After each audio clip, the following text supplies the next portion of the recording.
ஆந்திர மாநிலத்தின் முதலமைச்சரா சந்திரபாபு நாயுடு தேர்ந்தெடுக்கப்பட்டார். இன்னைக்கு அவருக்கு பதவி பிரமாணம் நடந்து முடிஞ்சிருக்கு. இப்ப நடந்து முடிந்த மக்களவை தேர்தலோடு ஆந்திர மாநிலத்துல 175 சட்டசபை தொகுதிகளுக்கான சட்டசபை தேர்தல் நடந்துச்சு. இதுல முதலமைச்சரா இருந்த ஜெகன்மோகன் ரெட்டியின் ஒய்எஸ்ஆர் காங்கிரஸ் கட்சி தனித்து களம் கண்டாங்க. ஆந்திர முன்னாள் முதலமைச்சர் சந்திரபாபு நாயுடுவோ பாஜக, பவன் கல்யாணோட ஜனசேனா கட்சிகளோட இணைந்து தேர்தலை சந்தித்தாரு. காங்கிரஸ் கம்யூனிஸ்டுகளோடு கூட்டணி அமைத்து தேர்தலில் களம் கண்டுச்சு. இந்நிலையில பரபரப்பாக நடந்து முடிந்த தேர்தல் முடிவுகளின் அடிப்படையில் 175 சட்டப்பேரவை தொகுதிகளில் 164 தொகுதிகளில் தெலுங்கு தேசம் கூட்டணி மிகப்பெரிய வெற்றியை பெற்று ஆட்சியை கைப்பற்றி இருக்கிறாங்க. தொடர்ந்து கூட்டணி கட்சிகளின் ஆதரவோடு சந்திரபாபு நாயுடு முதலமைச்சராக தேர்ந்தெடுக்கப்பட்டிருக்கிறாரு. தொடர்ந்து தங்களது தேசிய ஜனநாயக கூட்டணியை ஆட்சி அமைக்க அழைப்பு விடுக்க கோரி ஆளுநரை சந்தித்து கடிதம் வழங்கினாங்க. ஆளுநரும் பதவியேற்பு நிகழ்ச்சிக்கு அழைப்பு விடுத்தாங்க.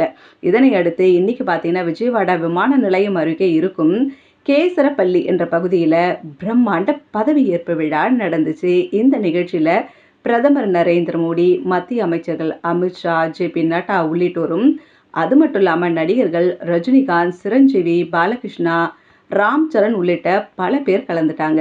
தொடர்ந்து ஆந்திராவின் முதலமைச்சராக சந்திரபாபு நாயுடு பதவி ஏற்றுக்கிட்டாரு.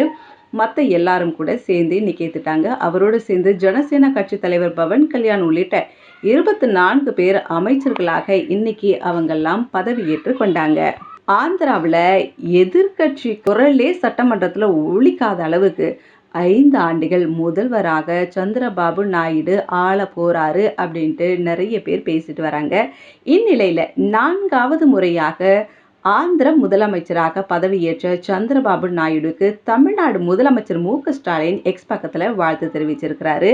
ஆந்திர பிரதேசம் தமிழ்நாடு இடையேயான பிணைப்பு இன்னும் வலுப்பட எதிர்நோக்கி உள்ளதாகவும் அவர் தெரிவிச்சிருக்கிறாரு. அது மட்டும் இல்லாமல் சந்திரபாபு நாயுடு பதவியேற்பு விழாவில் பாருங்களேன், பிரதமர் Modi power star, mega star, super ஸ்டாரோடு சேர்ந்து உற்சாகமாக உரையாடினாரு அப்படின்ற ஒரு விஷயமும் வெளிவந்திருக்கு.